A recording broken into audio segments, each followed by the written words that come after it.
Bonjour et bienvenue dans ce webinaire Clearfax. Je suis Benoît et c'est moi qui vais vous donner la présentation aujourd'hui.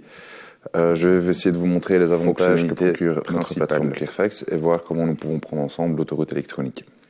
Tout d'abord, nous permettons de numériser les documents et de les importer à n'importe quel moment dans votre dossier digital. Donc, il est possible de numériser les documents via notre application mobile. Le fait de travailler de manière digitale et via Clearfax permet également d'éviter les déplacements inutiles. Vous ne devez plus vous rendre chez votre comptable pour aller déposer les documents. Un autre avantage est que vos documents sont toujours disponibles et consultables. Vous ne devez pas contacter votre comptable afin d'avoir accès à une facture. Vous avez vous-même accès à votre archive qui comporte l'ensemble de factures et des documents qui ont été traités dans le cadre de votre dossier. Nous avons également une application mobile conviviale qui reprend la quasi-totalité des fonctionnalités de la plateforme web, donc qui permet d'une part d'introduire des documents et de consulter les chiffres clés. Vous pouvez également faire des paiements de manière plus efficace. Après avoir introduit les documents, vous pouvez payer les factures soit de manière individuelle, soit les payer en masse. Ensuite, comme je le disais aussi, vous avez toujours un aperçu des chiffres clés de votre entreprise. Le fait de travailler avec Clearfax vous rend également prêt pour l'avenir. Donc, notamment, nous supportons déjà les factures UBL. Votre comptabilité est stockée de manière sécurisée et digitale sur notre plateforme, ce qui vous permet de ne plus devoir vous inquiéter de perdre des documents ou d'introduire des doublons, etc. Toutes les factures sont disponibles en ligne de manière sécurisée. Afin d'introduire des documents, vous avez le choix entre plusieurs canaux. Tout d'abord, la manière la plus fréquemment utilisée est l'introduction par email. Donc, chaque dossier sur Clearfax dispose de 3 adresses uniques. Une facture pour les achats, une pour les ventes et une adresse pour les documents divers.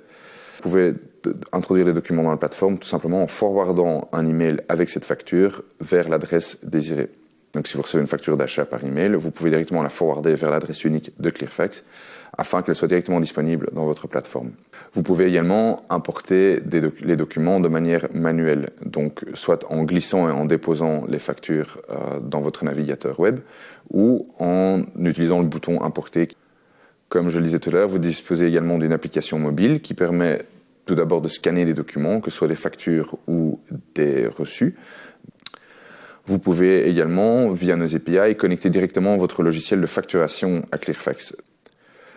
Ensuite, pour finir, nous intégrons également avec le service Voilà de nos collègues de Codabox.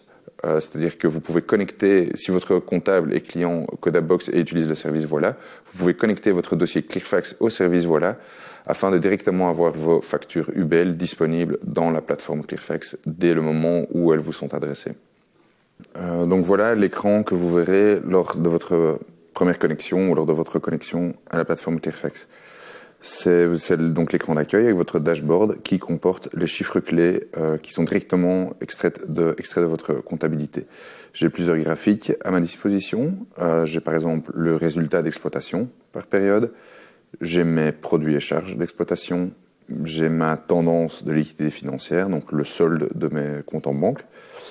Et j'ai également la répartition des coûts par catégorie. J'ai également une tendance de résultats sur plusieurs années qui montre les tendances des résultats de mon entreprise. Je peux également consulter mes montants à réclamer ou mes montants à payer. Ce sont mes chiffres pour l'exercice en cours, donc pour l'exercice 2023, mais j'ai bien entendu accès à l'historique de mon dossier, donc je peux aller consulter mes chiffres pour l'année 2022, où là je vois donc l'historique de l'exercice 2022 en termes de chiffres. Il est possible de cliquer directement sur les chiffres pour aller voir les documents et les écritures comptables qui sont derrière ces chiffres. Donc par exemple ici mes produits d'exploitation, je peux cliquer dessus, ce qui m'envoie vers l'historique avec directement un filtre appliqué sur l'exercice 2023 sur le compte produits d'exploitation et je peux consulter ici directement les documents qui sont derrière les écritures comptables. Il est possible de cliquer sur la plupart des graphiques pour aller voir les documents qui sont derrière ces chiffres. Donc par exemple ici, même montant à réclamer. Je vois que j'ai ici par exemple 10 000 euros de montant à réclamer échu. Le fait de cliquer dessus m'envoie également vers l'historique où le filtre est appliqué de toutes mes factures qui sont échues, mes factures de vente qui sont échues et donc à réclamer. Comme je vous le disais tantôt, j'ai plusieurs possibilités. Je peux ou bien utiliser le bouton importer ici en haut à droite qui va ouvrir le navigateur de mon ordinateur et qui va me permettre de naviguer vers la facture que je souhaite. Par exemple ici, je prends ce document et il se charge dans la plateforme. On voit ici, via les animations, que le fournisseur et le montant total ne sont pas encore remplis parce qu'on est en train d'effectuer la reconnaissance sur ce document. Donc on va tenter de reconnaître le fournisseur, le montant total, ainsi que le montant de la date de facture. Vous voyez, c'est très rapide. Ici, la reconnaissance a déjà été effectuée. On voit que c'est une facture de Google de 249 €. Je peux également tout simplement glisser et déposer des documents. Donc si j'ai d'autres documents sur mon ordinateur, si je trouve ça plus simple, je peux directement les déposer dans la bonne boîte aux lettres. Par exemple ici, des factures d'achat. Si je me suis trompé et que ce n'est pas une facture d'achat, par exemple, je peux simplement prendre la facture et la déposer soit dans les documents divers, soit dans les factures de vente. Si j'ai par mégarde introduit une facture d'achat, une facture de vente dans la boîte achat, je peux la déplacer de manière très simple. Une autre manière est d'introduire un document par email. Donc, par exemple, je peux simplement prendre un mail et l'envoyer à l'adresse de mon dossier. Les adresses, elles sont disponibles dans les paramètres de mon dossier. Donc pour ça, je clique sur mon nom d'utilisateur en haut à droite, qui ouvre un menu déroulant. Et là, via le menu paramètres, et je peux consulter ici les adresses email uniques de mon dossier. Donc j'ai une adresse générale qui est simplement composée de mon numéro d'entreprise suivi du nom de domaine de mon comptable. Et j'ai également une boîte spécifique pour chaque type de document. Donc j'ai une boîte pour les factures d'achat, une boîte pour les factures de vente et une boîte pour les documents divers. Donc par exemple, si j'ai une facture d'achat, je peux simplement copier cette adresse,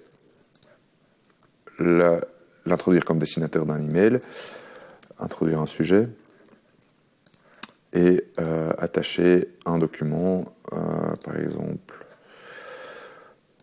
ici. Donc j'attache un document à ce mail et le fait de le transmettre va l'introduire directement. Donc ici j'ai pris le document scan qui s'appelait le scan.pdf, le temps que l'email soit traité et il va devenir disponible. Voici, on voit que le compteur est passé de 2 à 3 et le document scan que je viens de transmettre par email est introduit dans ma boîte Clearfax. Une fois que les documents sont introduits, on peut faire plusieurs opérations sur ces documents. Mais tout d'abord, il y a une dernière manière d'introduire le document, c'est l'application mobile. Donc notre application mobile vous permet également d'ajouter des documents.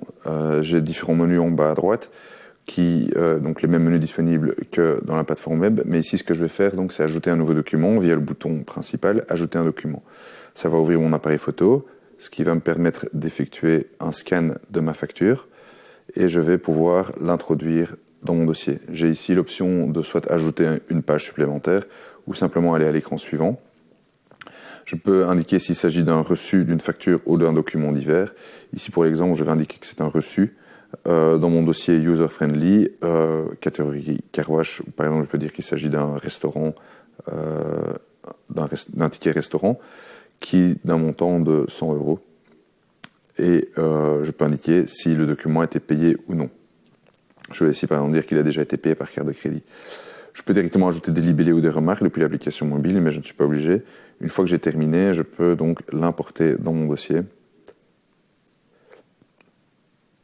Et voilà, on me confirme que mon document a été introduit vers mon dossier et je peux soit ajouter un autre document ou retourner vers mon écran principal. Si je retourne vers la plateforme, je peux ensuite, après avoir rafraîchi mon écran, retrouver mon document que je viens d'introduire. On voit ici Scan Mobile qui est toujours en cours de traitement et je peux ici consulter le document que je viens de scanner où je peux y faire les mêmes opérations que toute autre facture dans Clearfax. Une fois que les documents sont introduits, je peux les consulter bien évidemment. Donc je peux ouvrir l'aperçu du document qui va me permettre de consulter, de modifier toutes les données relatives à ce document. Donc je peux modifier le nom de fichier, je peux modifier le fournisseur. Généralement on le reconnaît parfaitement, mais si par hasard il y a 2 fournisseurs du même nom, on peut choisir un autre fournisseur. Mais ici donc c'était correct, c'était Google. Je peux modifier la date de facture, je peux modifier la date d'échéance, le montant ainsi que la devise de la facture. Tout ça sont des choses qu'on va nous-mêmes extraire de la facture, donc que vous ne devrez typiquement pas remplir vous-même, mais vous pouvez les corriger ou les modifier si vous le souhaitez. Je peux également ajouter une remarque. Donc la remarque permet de donner du contexte, un peu de contexte supplémentaire par rapport à la facture, afin de faciliter le traitement par le comptable. Donc ici, par exemple, c'est une facture Google, et pour le bureau de Liège, je peux par exemple dire que c'est en lien avec, par exemple, c'est relatif au nouveau site web, par exemple.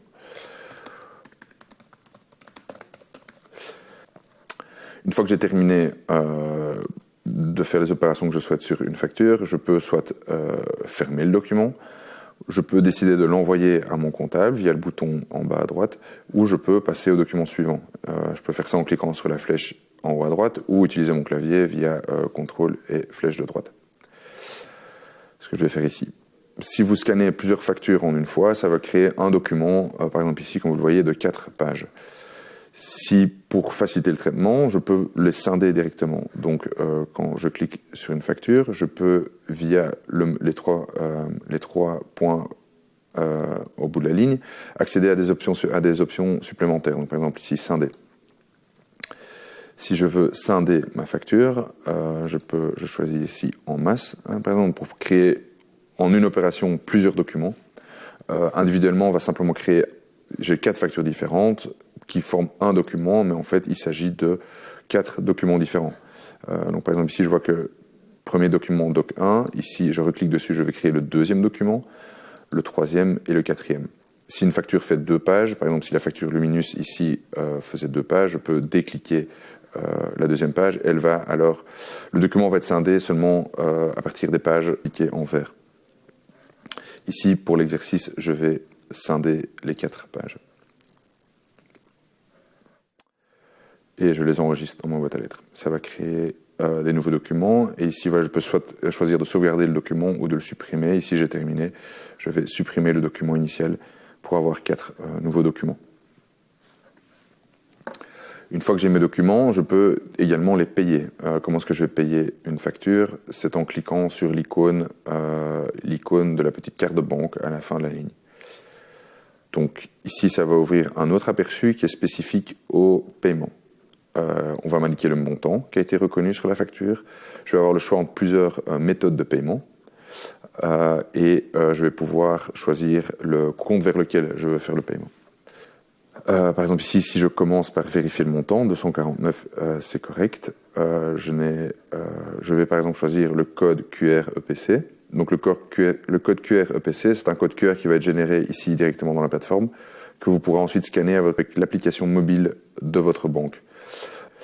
Et donc ici, j'ai malheureusement un tiers qui n'est pas, pour lequel je n'ai pas encore de compte IBAN, et qui n'est pas non plus renseigné sur la facture.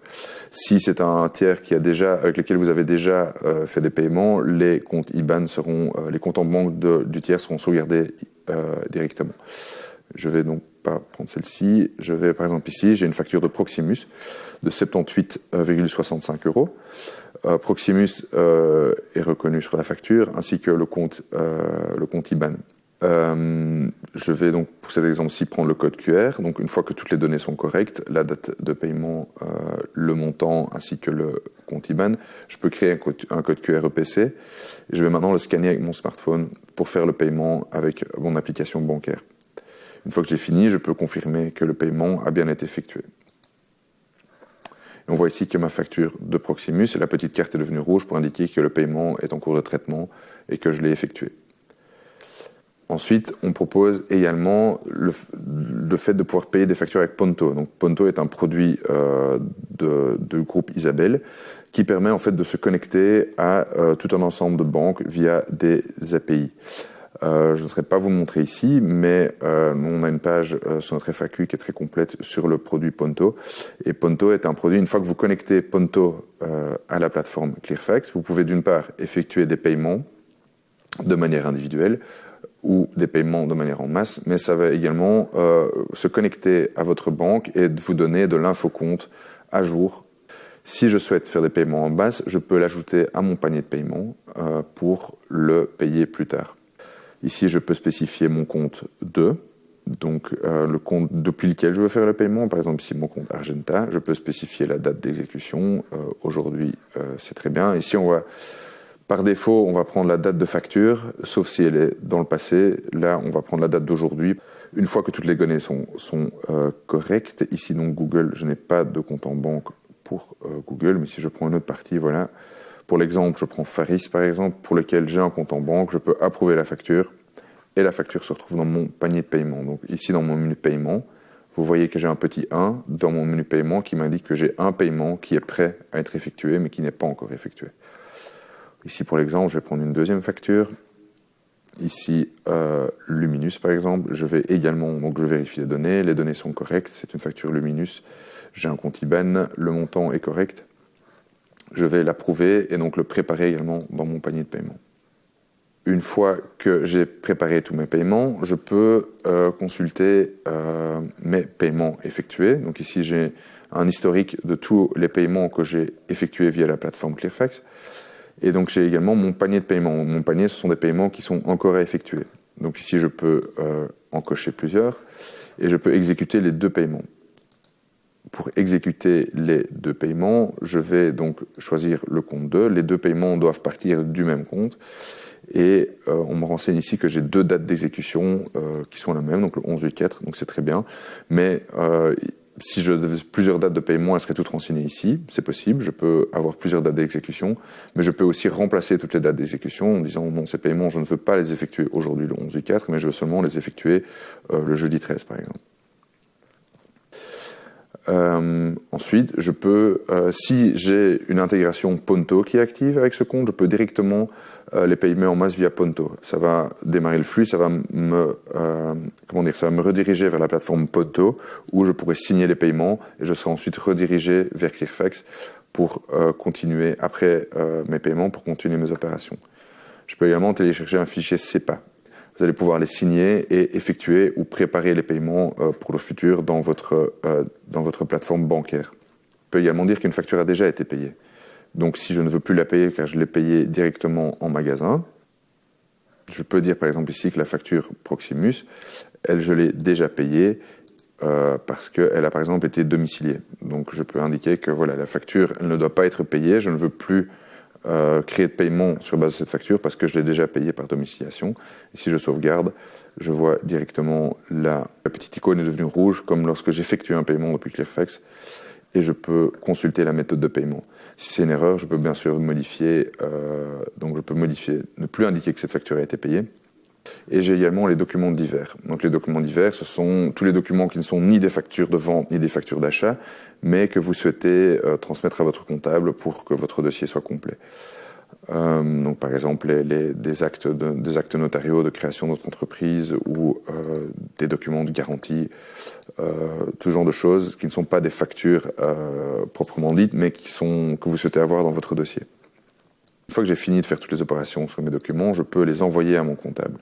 Donc ici, comme vous voyez, j'ai coché tous les documents d'un coup, ou je peux simplement en cocher quelques-uns, et je peux les envoyer à mon comptable. Oui, maintenant, les documents sont envoyés. Les documents ne disparaissent pas. Vous voyez qu'ici, en plus de achat, vente et divers, on a une boîte en traitement. Et c'est ici que je vais retrouver tous les documents, donc les factures d'achat et les factures de vente, qui sont pour le moment en cours de traitement par mon comptable. Donc les 2 factures d'achat que je viens d'envoyer sont maintenant ici disponibles en cours de traitement. Je peux faire les mêmes actions, même si elles sont en cours de traitement chez mon comptable, je vais toujours les payer, les télécharger. Je peux également ajouter ou consulter le document, encore y ajouter des libellés ou des remarques si je le souhaite. On a un point d'exclamation. Le point d'exclamation, qu'est-ce que ça veut dire? Ça veut dire que nous suspectons que c'est un doublon. Vous importez un document que vous avez déjà importé par le passé, nous allons vous l'indiquer via un doublon.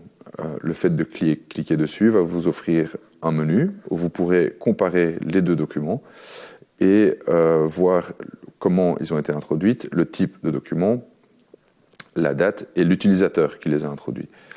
Là, vous pouvez comparer les documents et décider de supprimer le possible doublon. Donc, par exemple, ici, si ce document en fait était un doublon que je n'avais pas remarqué, en effet, mon collègue ILE avait déjà introduit ces factures, je peux directement la supprimer après confirmation.